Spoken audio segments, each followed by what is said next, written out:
Swami has a way of showering grace on all of us. And this weekend, he showered his grace on me by allowing me to come to visit with all of you. I had a family function, and whenever I have a family function, I always see how can I meet with my Sai family, my Sai brothers and sisters, and Swami made it happen. So I was able to come with my mother. We were here for a wedding, and now we're very close. So I wanted to go ahead and make this more of a, hopefully, an intimate dialogue. I want to share some thoughts and pose some questions and shout some answers out if you have the conviction to, or at least in your mind as we pause, think about how you would answer that question. And then we'll get the right answer. And where do we get the right answer from? Bhagwan, right? Of course. So this is our centenary year. I think we've heard it a gazillion times. We've been anticipating it. There's been so many activities going on, so much collaboration, so much unity throughout not only the region, the country, but the whole globe. For Shanti Nilayam working together with the overseas organization, and there's so much goodwill and cooperation. I know that makes Swami very, very happy with all of us and our behavior. And so what I thought we could do is, whenever there's a moment of a momentous occasion, an anniversary, a wedding anniversary, a birthday, it's always a good time to reflect. Why do we celebrate? What should we be thinking about? What should we be celebrating? Of course, with this centenary year, that's what we should think about. What should we reflect on as we do our festivities and activities and group collaborative chanting? So I think it's, as with anything, it's always good to get to let me hook up to the, it's nice being in California. We don't have a shortage of people that know how to operate these things, because I'm horrible at it. So it's always good to get back to the basics. What do we want to really connect to with Bhagwan? What's the significance of 100 years? What would Swami want us to do during this momentous celebratory occasion? So I thought going back to the basics is always good. Every now and then, no matter what your field is, as a physician, I need to many times, whenever there's a struggle or a difficult operation or a difficult patient, always going back to the basics. And so I think in spirituality, you can never get enough of a foundation and never get enough. There's no such thing. I think what happens is, the saying is, man complicates, the divine simplifies. So we have a tendency to go on and complicate things, and we need to get in touch with our inner Swami, our inner divinity, and get back to the basics. So where do we get back to the basics? What do we go to get back to our basics? We go to Bhagwan. We go to Bhagwan. And of course, there's the Bhagwan outside of us, and our goal is to realize that the same Bhagwan is inside. So,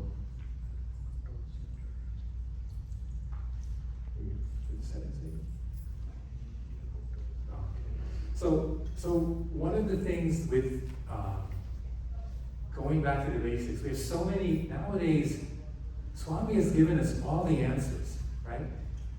In years past, people would have to struggle, what is the right answer? They'd have to really use their discrimination and meditation and trying to find out what are the answers to the great questions of life. What are the answers?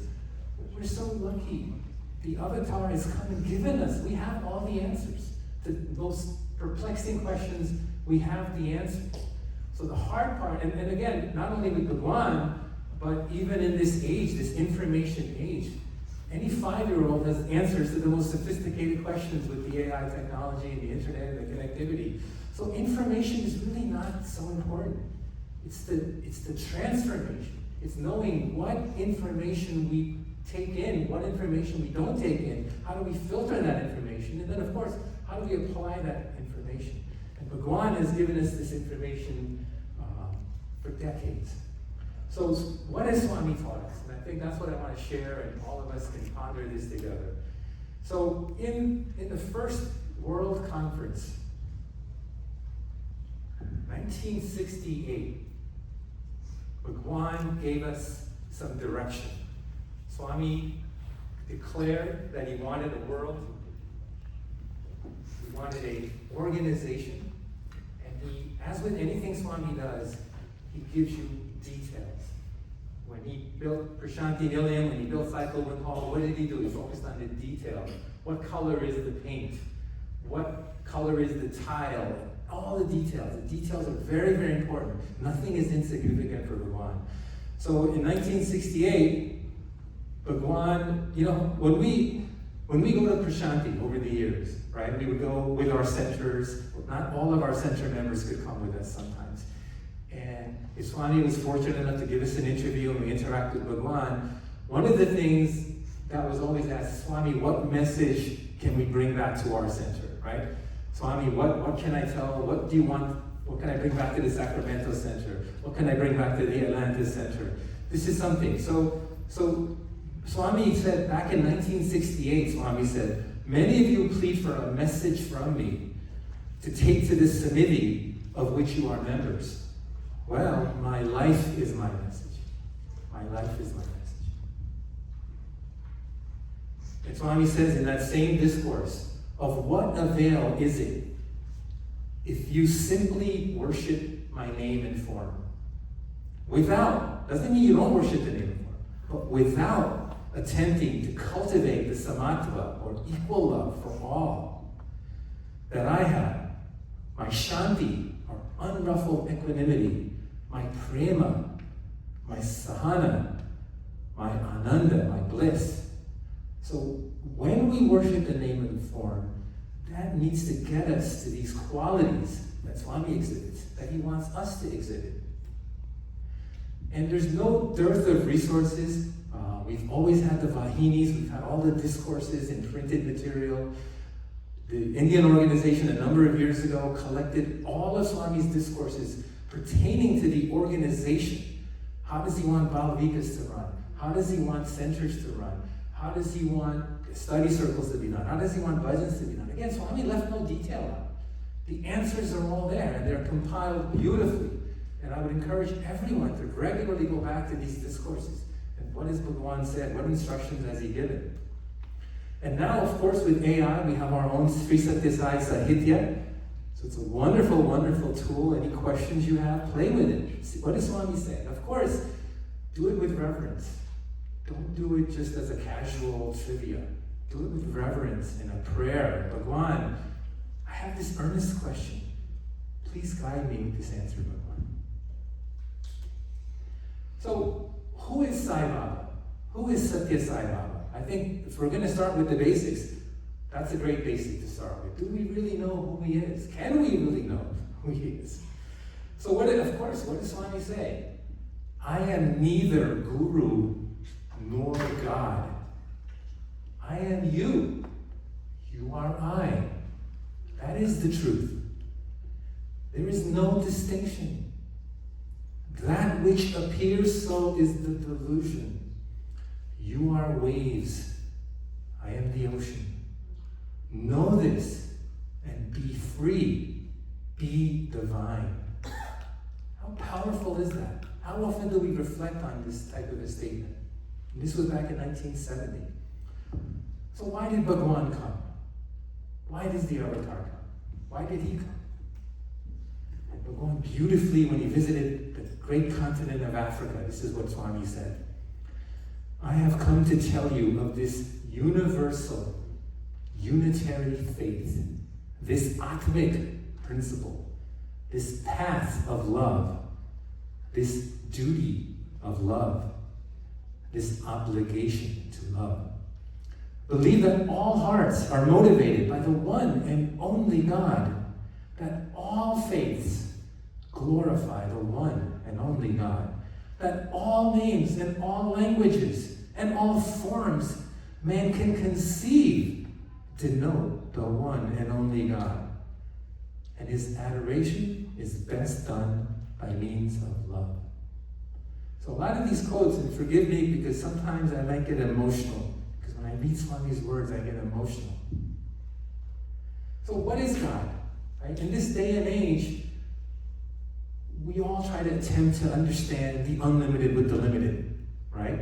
And we have, not even in the same family do we have the same understanding of God. Certainly not in the same community. You know, some people may say God is this, some say God is that. There's all arguments. What is God? So what does Bhagavan say? The only word by which we can describe God is love. Nothing better can describe it. Swami says, God is love and love is God.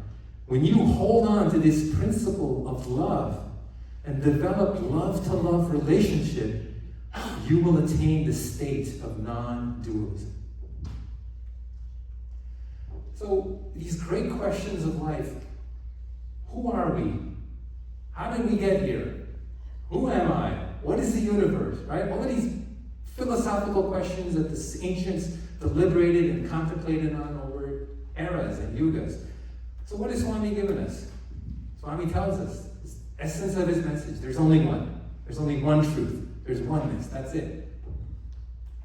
Brahman. Unmodifiable. It's always been, always is, always will be. Transcendent. It's beyond what we can even see or be at. Immanent. It's as close and as intimate as it could possibly be at the same time. The macrocosm, expansive. The microcosm, as far as you can look with the telescope, God is there and beyond. As far as you can look with the microscope, God is there and beyond. The Brahmananda, the Pinananda. So this oneness, the being decided on becoming. The being decided on becoming. So that's the first vibratory motion, the first karma of creation, leading to Ishvara. And that Ishvara now expresses, and this is all from Bhagavan. Somebody like me who knows nothing about spirituality, who's new to spirituality only because of the grace of Bhagavan, if I can understand this, anybody can understand this. And this is all from Bhagavan. This is all from the Vahinis, all from his discourses. No other source is needed. Ishvara expresses three thirsts. Jnana, wisdom, Ichcha, the wish, and Kriya, the action. And with that, launches this cycle of the universe. So the one is always the one, but it appears as the many. It appears that way. So this Maya can be looked at as a mirror. Right? The Maya is the mirror. We are the person looking at the mirror. And Swami says the mathematics, 3 minus 1 is 1. Because when you take away the mirror is gone, the image is gone, and you're left with the 1. So when that mirror reflects in a sattvic pattern, when the Maya reflects the reality in a sattvic pattern, you have chit, awareness, and that is Ishvara. When that mirror is reflecting in a rajasic manner, then you have the jiva, and the jiva has the antakarana, the inner workings, the inner drivers, the mind, the manas, the buddhi, the discrimination, the ahankara, the attachment to the body. And then when that mirror is reflecting from a tamasic standpoint, then you have jagat, the matter. So we have Brahman, the one reality. At that moment, the universe is unmanifest, avyakta. What are the qualities? Sat, Chit, Ananda. It's being, it's there. There's something there, it's everywhere. It's Chit, it's awareness, and it's Ananda, it's bliss. So another way to look at it is, it's beyond anywhere you could comprehend. The being is beyond anywhere you could be at. It's everywhere, literally. You can't even think where it can be. The awareness is the highest possible awareness you could think of. The most aware we can be is beyond that in awareness. And the bliss is the highest possible bliss we can even imagine. And so at that moment, the Maya is latent. The Maya is always there, but it's latent. And then that divine vibration, I am one, I will become many. or ekoham bahushyam. So now the Maya goes from latent to patent. Maya starts working. And so then, as we talked about with the sattva, we reflect Ishvara, with the rajas, we reflect Jiva, with the tamas, Jagat, and then those three combine into the 5 elements, and then the 5 elements combine in so many permutations, and we have Brother Shaker. And so the same 3 qualities, Sat, Chit, Ananda, and then you have 2 additional qualities that Maya imparts. We never lose that Sat, Chit, Ananda, but now we have Nama and Rupa, the name and the form on top of that. So now we have the manifest universe. So we have the unmanifest universe and the manifest universe, but it's always one. So how do we see the universe? How do we perceive that universe?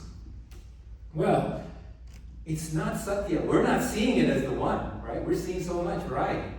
So it's not Satya, but there's something there. It's not Asatya. There's something there. So it's not Satya. It's not Asatya. So what is it? Mithya. Swami says it's Mithya. That means it's relatively real. There is something there, but we're not seeing it the way we should be seeing it. And so the metaphor that Swami has explained, that's been in the scriptures for thousands of years, the metaphor is you're walking along the path, and you're not seeing clearly. It's dawn, it's dusk, you don't have clear vision, right?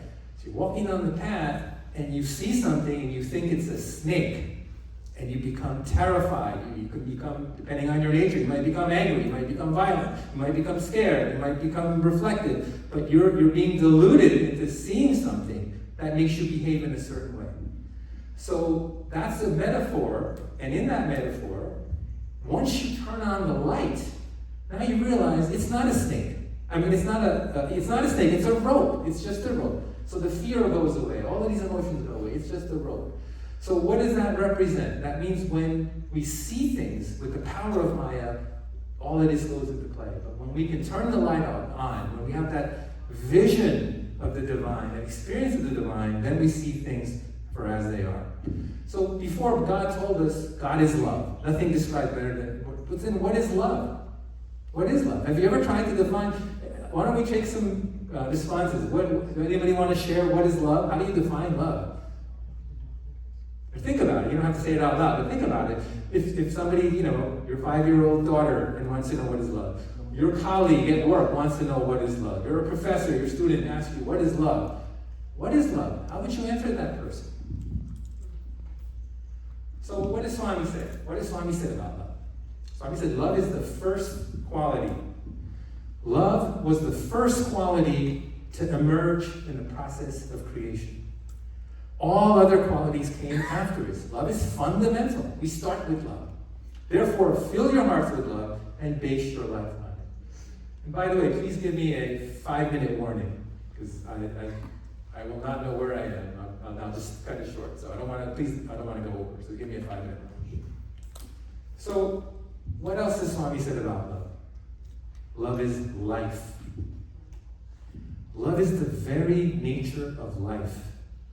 As burning is the nature of fire, or wetness of water, or sweetness of sugar.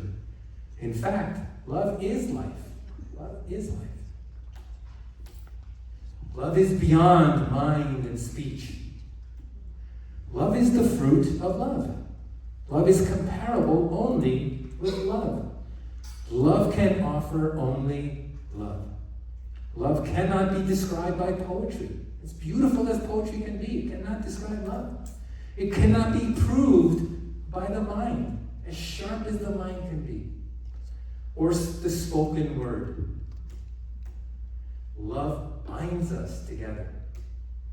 The whole world and the objects therein are interrelated by the bond of love. We are love, and we're drawn to each other by love. It is love that binds the human race together. The world cannot exist without love. Swami goes on to say, love is the flow of consciousness. This is a very profound way this is worded. And I know it's a translation, but it's really profound. So you almost have to read it 2 or 3 times. Love is the subjective mental condition consequent upon attachment which a subject develops towards an object. In other words, love is the experience of the flow of self-consciousness towards an object. Very profound way of defining love. Something more simpler that I can relate to. Love lives by giving and forgiving. Love is God. Live in love. All is right. Let others live in love. Love lives by giving and forgiving. Self lives by getting and forgetting. Love is selflessness. Self is lovelessness. Love is everything. And love, when it acts, when it expresses itself, what's the best expression of love? Say love. Love which expresses itself in service to all living things is the best expression of the love of God.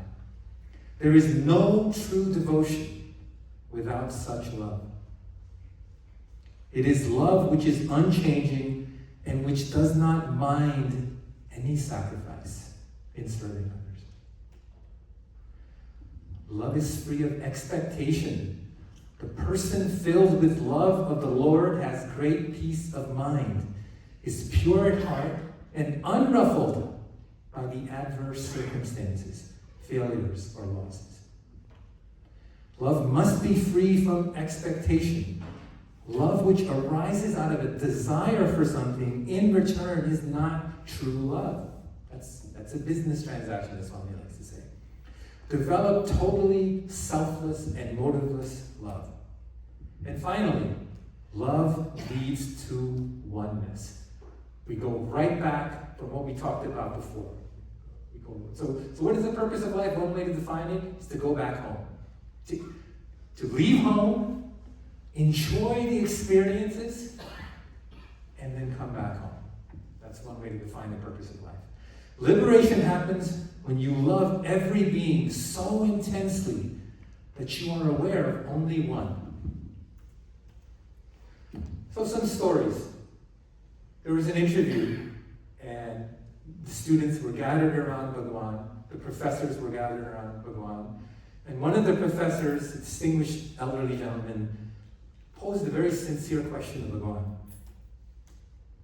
He says, Swami, how is it that you love us so much? You know our shortcomings.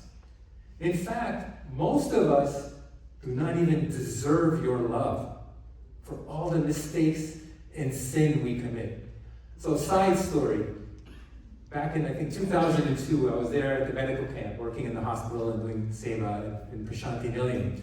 And Swami promised that we would get an interview. And for many of us, this was our first close interaction with Bhagwan in the physical form, myself included. So we were gathering around and talking at the dining hall because we were promised the interview with Bhagwan the next day. So most of us, we started sweating profusely because somebody says, well, he knows everything, you're bad, you're pastor. So everybody, all of us doctors are thinking, oh my God, including myself, I've done so many stupid, dumb things in my life, and I'm going to be sitting in front of Bhagwan, and we're starting getting all nervous, So we, of course, are fallible, right? With this Maya that we talked about, because we have Maya, even though we're perfect, we forget that we're perfect, and we don't act in perfect ways. And so in this interview, that's what the sentiment of this person was. Swami, how do you love us so much when you know the crazy things we've done in the past? And Swami simply answered, love is my nature. I don't have to separately will for it to flow. It is not distinct from me. In fact, I don't know what it is to be without love. I don't know what it is to be without love. So another story, same thing. Interviews were gathered around, students were gathered around Bhagwan in an interview. And all of a sudden, one student poses Swami a question. Swami, when we see you, we see God. We're seeing God. What do you see when you see us? Interesting question. Yeah? So, Swami says, I only see love and light. No matter what's happening around him, no matter who or what he's looking at, he only sees love and light.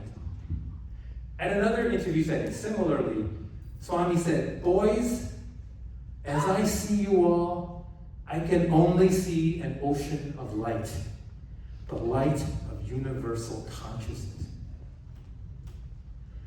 So here's an interesting story. Bhagwan was sharing this again in a small interview.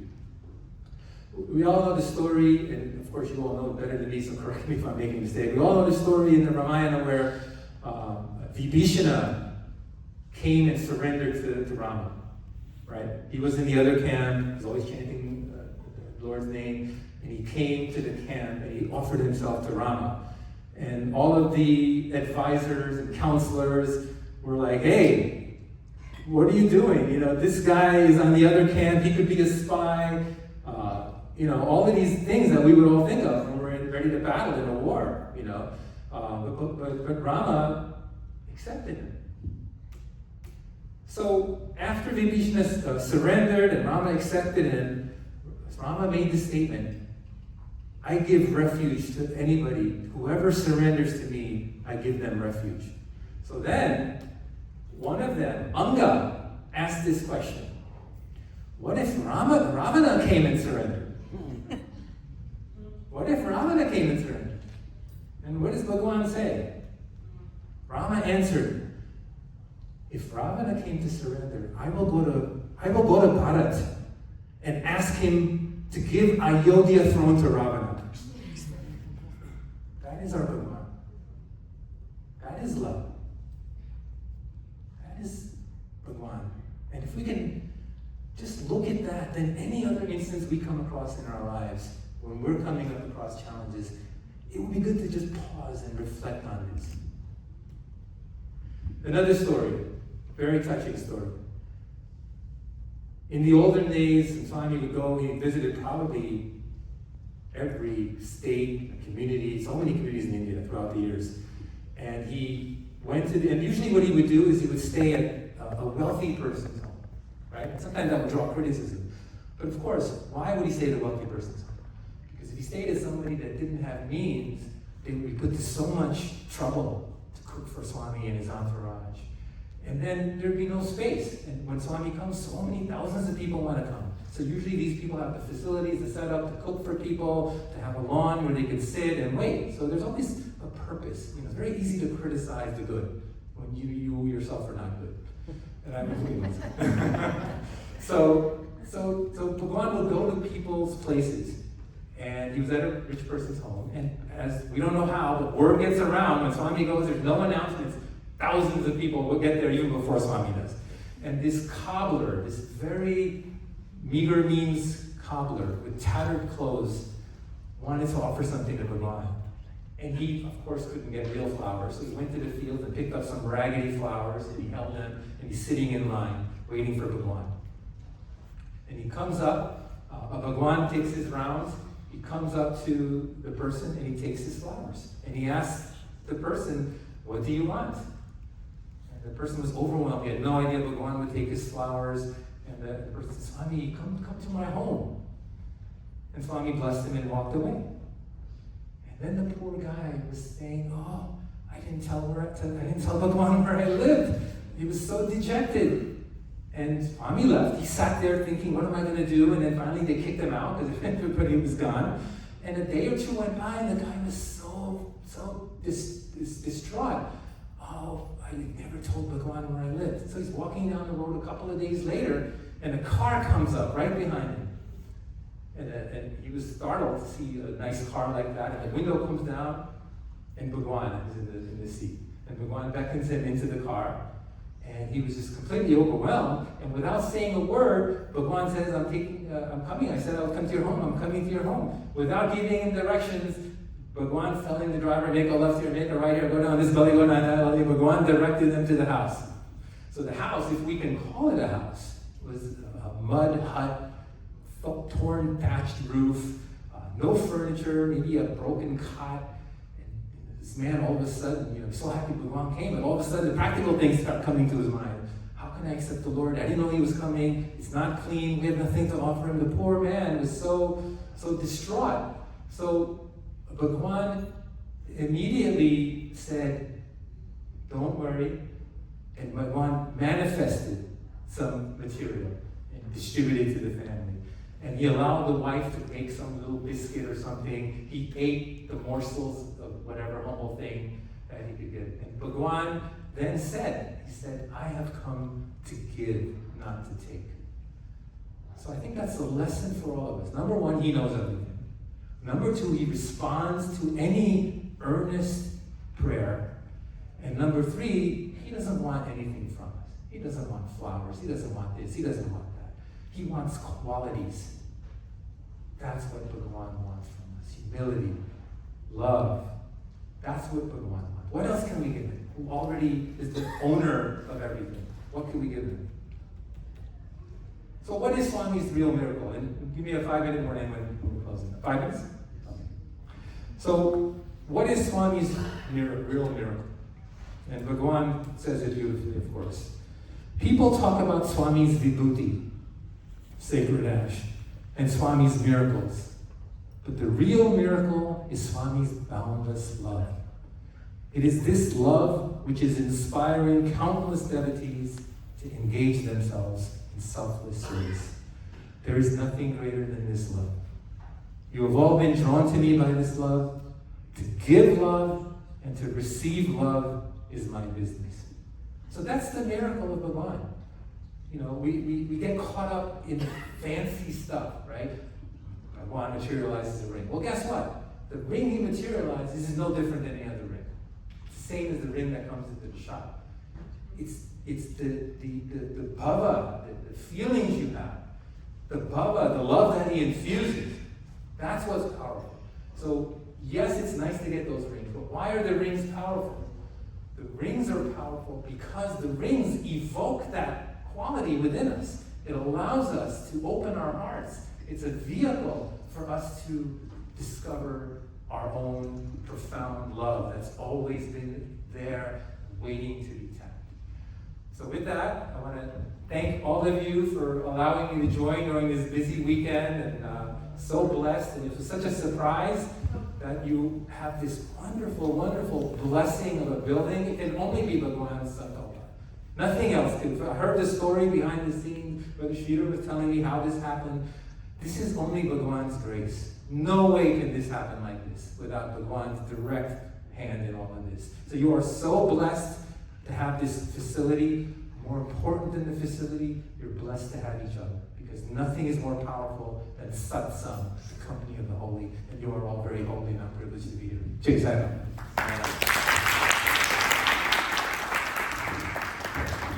Jai Sai Ram. Brother Sridhar, please come and place a full statement. Ourselves from Sacramento Sai Center. And there is the shawl inside, so please. So, brothers and sisters, I did not want to miss a second of this talk. Therefore, I requested it to be started at sharp 4:30. And the name Akshay is the name of the year in which Bhagavan Sri Satya Sai Baba is born. Akshaya Nama Samvatsara, Kartika Bahula Chaturthi, Ardra Nakshatram, Monday, Jai Sai Ram. So, on this 100th star birthday of Bhagavan, guess who he brought here? Akshay, the name of the year in which he is born. That is love of Bhagavan. That is the sankalpa of Bhagavan. There was no plan for him he was not invited as a guest speaker here.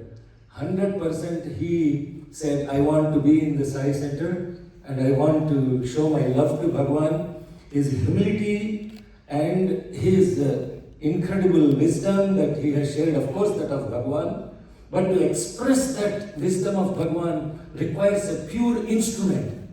Without the purity of the instrument, Bhagavan's wisdom cannot be expressed. And we are really, thank you brother for coming back after 3 years. In 2022, under the auspices of Global Council, when the very first Chandi Sahita Atirudra Mahayajna was conducted in Sacramento, Brother Akshay Kalatia was one of the Ritviks. And he came and he participated along with the Divine Mother, who brings so much of love into my heart. And she came up onto the stage and she also did the Abhishekam. And I'm so happy that Mother is also here to bless us all and to take Swami's blessings in this incredible place. At that time, it was our dream that Bhagavan should bless us with our own Sai Center. And that was one of the sankalpa that we had. Guess what, brother? You are the first officer of the SSSGC and the zonal president of SSSGC to come and bless us all this today with Bhagavan's wisdom. And my heart is really full with having him come here. And also, as Brother Chandrasekhar knows, we wanted the birthday of Bhagavan regional celebration happen in this new place. Guess what Swami did? Indeed, today is his star birthday, and we are celebrating with you as the special guest speaker, not guest speaker, family speaker, and also conducting 24 hours of Akhand Bhajan in this new abode of Bhagavan. And many, many hands and hearts, divine souls are involved in building this place. I was telling this morning, the painting was done by volunteers. The lighting is done by volunteers. Ceiling tiles were done by volunteers. Only that work that cannot be done by volunteers under contract, under trade, was done by contractors. That is the love of Bhagavan. In 3 months, this place got transformed into this beautiful abode. And we are so eternally grateful. And in fact, this is the celebration of Swami's love for all of us. As Bhagavan, well, as well as Brother said so many times, it is Swami's love for us. And when we started 1 year ago, Swami said, for my centennial birthday, you will have a special gift. And he has made it happen. And we are very, very happy, very grateful that you are here. And request Brother Chandrasekhar to felicitate Brother Akshay. Thank you, Brother Shekhar. Once again, thank you, Brother Akshay, for coming. We missed you at the Nimish Pandya's talk due to some personal reasons, but we're very happy that you're here. Small token of love, one from Sacramento Center and from the region.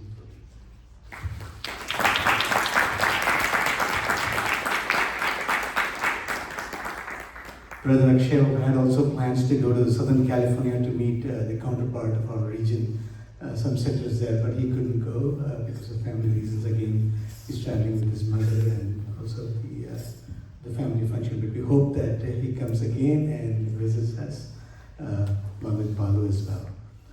We're going to about to start the Akhand Bhajan. We're going to have a 15 minutes break. I think not even 15 minutes, maybe 10 minutes.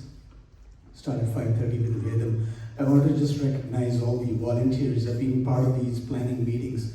Several months of planning, going behind organizing these events. Sister Samanash is our regional devotion coordinator. She has worked with all the volunteers, so big hand for all the volunteers.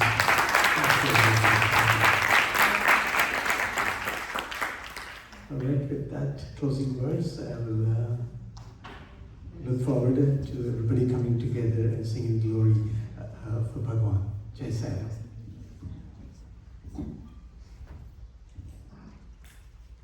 Please be seated to watch the centennial video.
ప్రయాణమైనప్పుడే మానవత్వం అనేటువంటి సార్థకమవుతుంది.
So now we will start sharp at 5:30. So we have 48 minutes.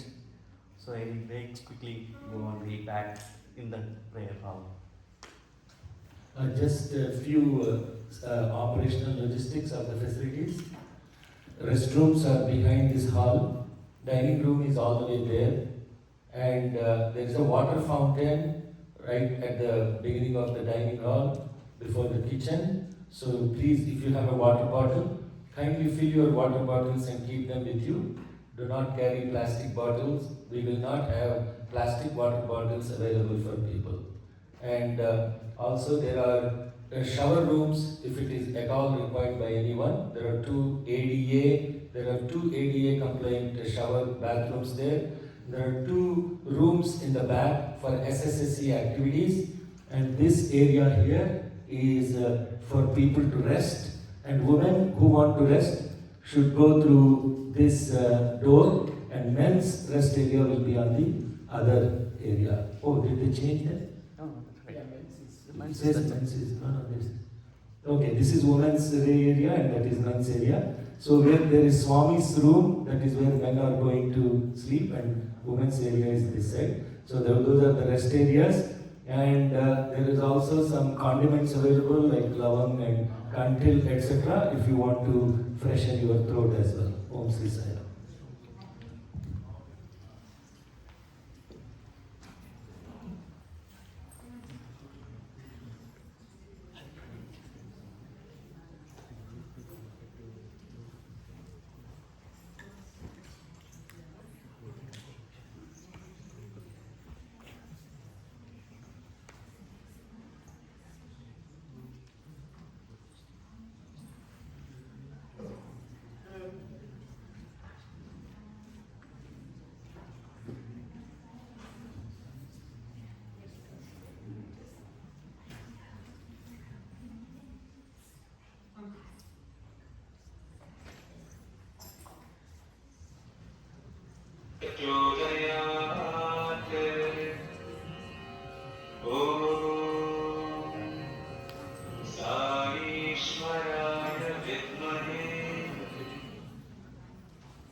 The last one, yes. Amen. That's right, leave it like that.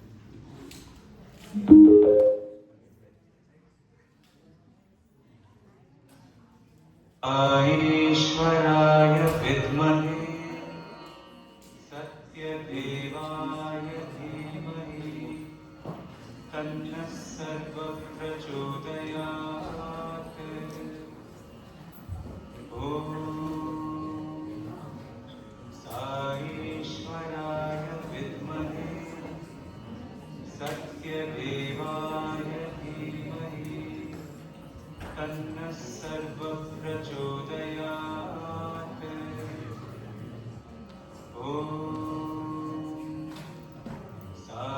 ईश्वराय विद्महे सत्यदेवाय धीमहि तन्नः सर्वप्रचोदयात् ॐ ईश्वराय विद्महे सत्यदेवाय धीमहि तन्नः सर्वप्रचोदयात् ॐ